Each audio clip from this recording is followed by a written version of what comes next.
بسم اللہ الرحمن الرحیم۔ السلام علیکم۔ بیوی پر ظلم کرنے والے کا برا انجام۔ بغداد میں ایک بڑا ہی بد مزاج کبڑا رہتا تھا۔ وہ بات بات پر اپنی بیوی کو لاتوں، گھونسوں اور ڈنڈوں سے پیٹتا تھا۔ ایک دن 3 کبڑے اس کے دروازے پر آ کر گانے لگے۔ وہ اس قدر خوش آواز تھے کہ گھر والے نے انہیں اندر بلا لیا۔ دیر تک گانا سنتا رہا لیکن بیوی کو قریب نہ آنے دیا۔ دوسرے دن وہ گویے پھر آ گئے۔ اس وقت کبڑا گھر میں نہ تھا۔ بیوی نے انہیں اندر بلا لیا۔ محفل سماع جاری تھی کہ صحن کے دروازے پر دستک ہوئی۔ وہ بھانپ گئی کہ شوہر ہے۔ اس نے جلدی سے کبڑوں کو الگ الگ صندوقوں میں چھپا دیا۔ جب 3-4 گھنٹے کے بعد اس کا شوہر باہر گیا تو اس نے صندوق کھولے، دیکھا کہ تینوں مر چکے تھے۔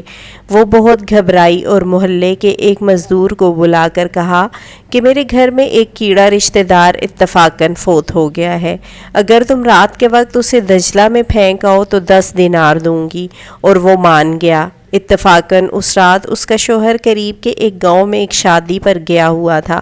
وہ مزدور آیا، لاش کو دجلہ میں پھینک کر اجرت لینے آیا تو عورت نے دوسرا صندوق کھول کر کہا، یہ دیکھو مردود تم سے پہلے بھاگ آیا ہے۔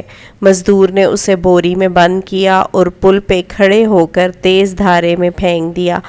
واپس آیا تو عورت نے تیسرا صندوق کھول کر کہا، وہ پھر بھاگ آیا ہے۔ مزدور کو غصہ آ گیا۔ اس نے اسے پہلے بوری میں ڈالا اور دریا کے گہرے کنارے پر پہنچ کر لاش کے دونوں پاؤں کے ساتھ ایک ایک وزنی پتھر باندھا اور پھر دریا میں پھینک دیا۔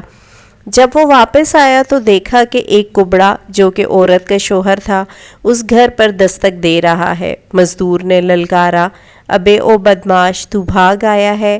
اس کے بعد وہ چیتے کی تیزی سے اس پر جھپٹا، گلا گھونٹ کر 2 منٹ میں اس کا خاتمہ کر دیا اور پھر بوری میں باندھ کر اسے دور ایک کنویں میں پھینک دیا۔